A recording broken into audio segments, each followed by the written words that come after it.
Hi, I'm Florian. I'm a LEGO designer and I worked on the LEGO Adidas Original Superstar.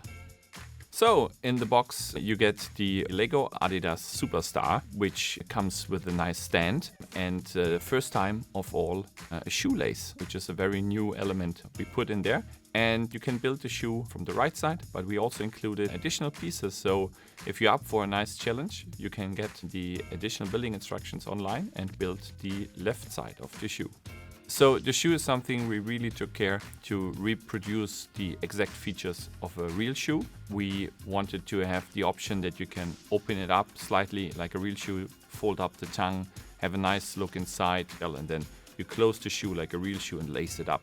We have made 4 stages of the build. First of all, you build the sole, and then second, you build the heel that you click on the sole, and then next up, you build the left and the right flap of the shoe that you also click on, and the shell toe, and then the tongue that gets put onto as a last step and then folds all together nicely. And as the finishing touch, you put on the shoelace.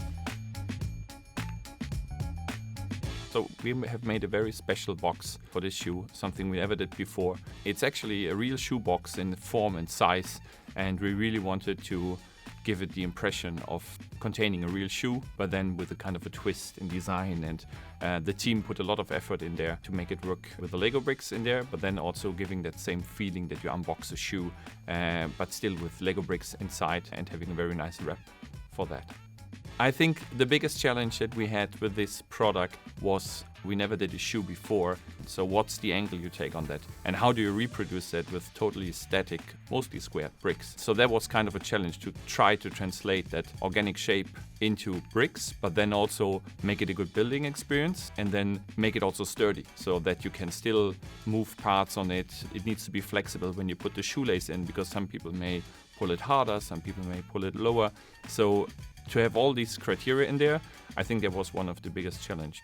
We actually had the opportunity to get in contact with the Adidas original design team in the US, and it was super good to get the insights and the perspectives they have when they're designing a shoe, and what are the key points and key aspects to look out for to recreate these iconic designs.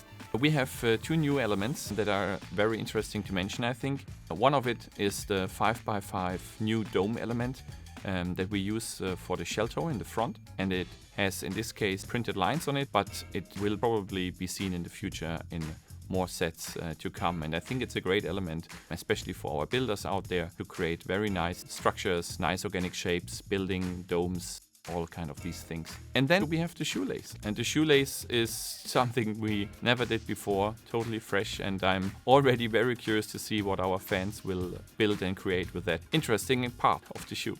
So all of the decorative elements are actually printed, and it starts with the very nice golden tip that you see on the tongue of the shoe, and then when you look in the inside you actually see also the branding in the inside, and then on the heel on the back you have the nice Adidas logo with the Adidas font, and then also in gold on the side you will see the Superstar brand. So when the cooperation with Adidas started, it was kind of obvious that I will take on it, as I'm wearing the Superstars since ever.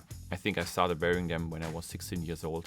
Growing up in the 90s, it was just such an iconic shoe. Everybody was wearing it.